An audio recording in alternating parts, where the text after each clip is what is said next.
Welcome back. The majestic peak of Mount Everest is what often comes to mind when we think of Nepal, but this week the streets of the capital, Kathmandu, convulsed with violence. Our Patrick Reevell tonight reports on the simmering resentments of the country's younger citizens that bubbled to the surface. A fury has swept over Nepal. The country's parliament ablaze earlier this week as thousands of protesters stormed it, setting it and other government buildings on fire. It's being called a Gen Z revolution after thousands of infuriated young people poured into the streets at the start of the week. The immediate spark, a government ban on social media apps, including WhatsApp and YouTube. But that ignited deeper resentment over entrenched corruption and the luxurious lifestyle of Nepal's ruling elite, all while youth unemployment remains at around 20%. All the Nepalese citizens are fed up of corruption. We need a new youth, new power and new politicians. On Monday, security forces opened fire on protesters in the capital, Kathmandu, killing at least 19. So they were just protesting, but like government started violence, they started shooting the children in the school dress. It shouldn't be done.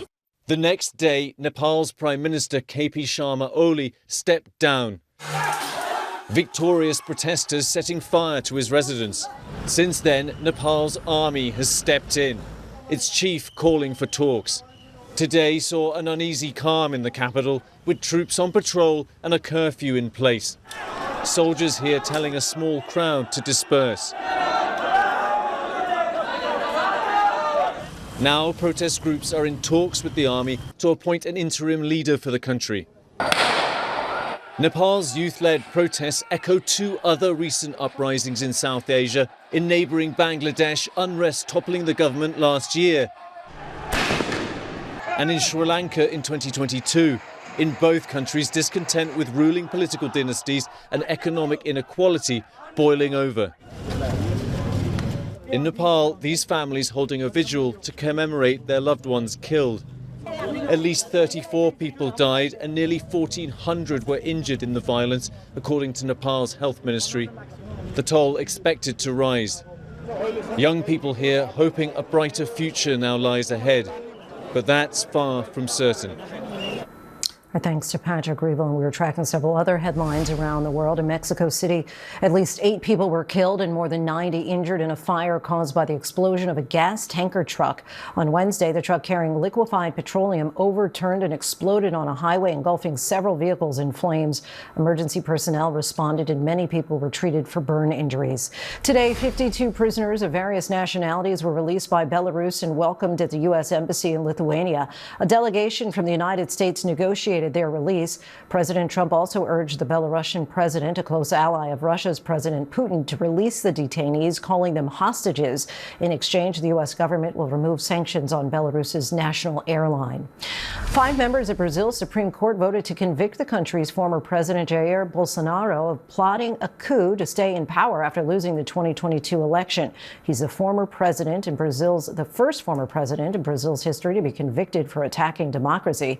President Trump is one of Bolsonaro's close allies and has called the case a witch hunt, sanctioned the presiding judge, and revoked visas for most members of Brazil's high court. Coming up, as a man fears losing his home, taking on a tenant offers him a lifeline, but things soon take a thrilling turn. Actor Corey Hawkins is here to talk about his new movie, The Man in My Basement.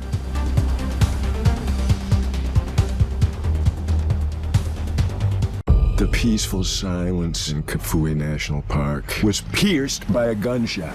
There's been a horrible, tragic accident. His wife was shot dead. There were a number of factors that indicated that this was not an accident. They thought they had gotten away with it for years. This call is from a federal prison.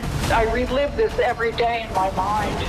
I still can't believe it turned out the way it did. Trophy Wife, Murder on Safari, only on Hulu.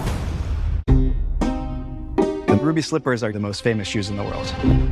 What would the shoes be worth today? A lot. The shoes were stolen. Stolen. Stolen. Stolen. We worked together with the FBI. Heaven only knows how many feet went into that pair of shoes. There is more to this than anybody realizes. Who knows where this is going to lead? It's gonna get real.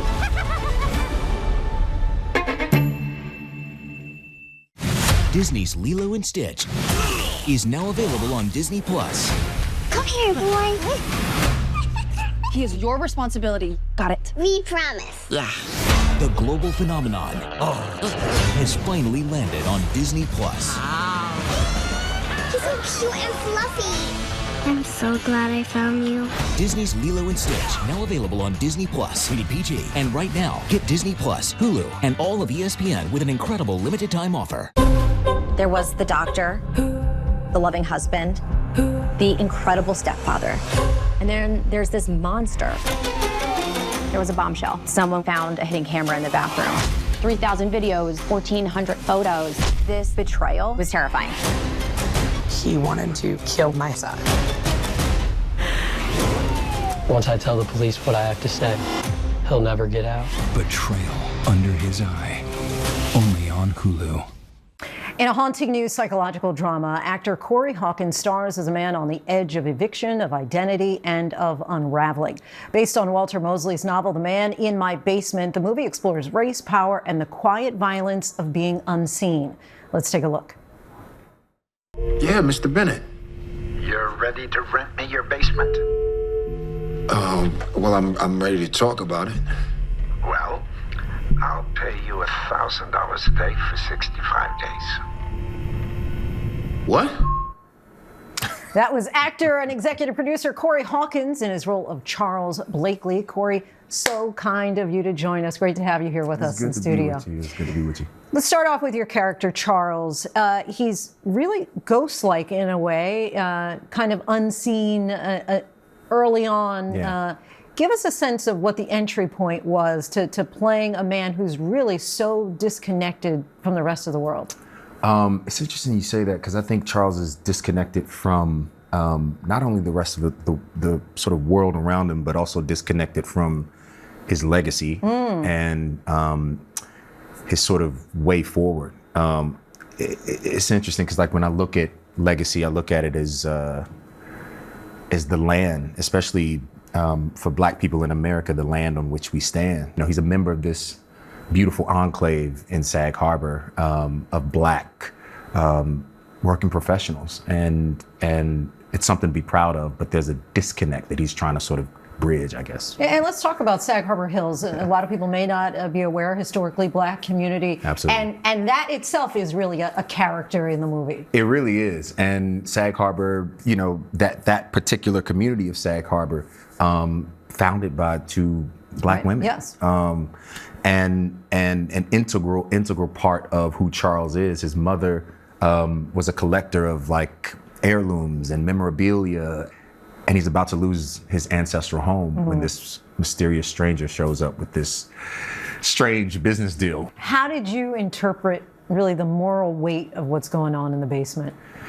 It's interesting because I think psychologically, there's a lot of Charleses who sort of walk down the street every single day and they pass us and we see them, but we don't see them. It was just kind of important for me to be able to play a character that is as three-dimensional and as flawed as he is, because I've recognized this man.